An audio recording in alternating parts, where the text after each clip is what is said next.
Mecklenburg County health officials are working to identify possible exposures after announcing the third confirmed measles case. The latest patient is an unvaccinated child who's now at home recovering. County health officials say they've surveyed people who've gotten sick to determine where they've been and who they've been around. As Queen City News reporter Shakira Speaks tells us, they want to get any unvaccinated people who've been exposed into quarantine as soon as possible. Isn't just a childhood rash. There are very significant complications that can happen. There have been 14 reported cases of the measles in North Carolina since December. They include 3 in Mecklenburg County in the last week.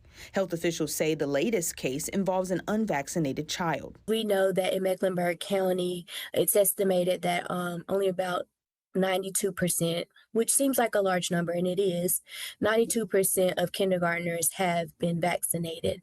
What happens, though, is if that number falls below 95%, you are not considered to have herd immunity, and that's why we believe that we are seeing cases. Last week, Union County public health officials ordered more than 170 students and employees at Shining Light Baptist Academy in Monroe to quarantine. That followed a measles exposure from an unvaccinated child attending the school. Mecklenburg County officials say there was a separate exposure case on January 17th. Anybody who attended any event that took place at the church, not the school.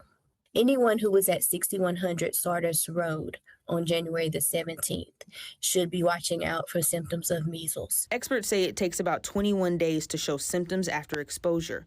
Dr. Smith says North Carolinians who don't know their vaccination status can use the state's immunity tool on the Health and Human Services Department website. Out of the state's 14 cases, 13 involve people 17 and younger, with one lone case from a victim older than 18.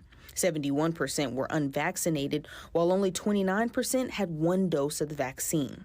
North Carolina health officials say being vaccinated is the biggest difference in deciding how long people may have to go into quarantine. One dose is 93% effective against measles, and 2 doses is 97% effective. Dr. Emma Doran, one of the state's epidemiologists, says people who are vaccinated won't have to quarantine after exposure. If you have those doses on board, most adults only need 1, but children need those 2, then you're not going to need to quarantine. In Charlotte, Shakira Speaks, Queen City News. Queen City News Plus. Just search Queen City News on your smart TV's app store.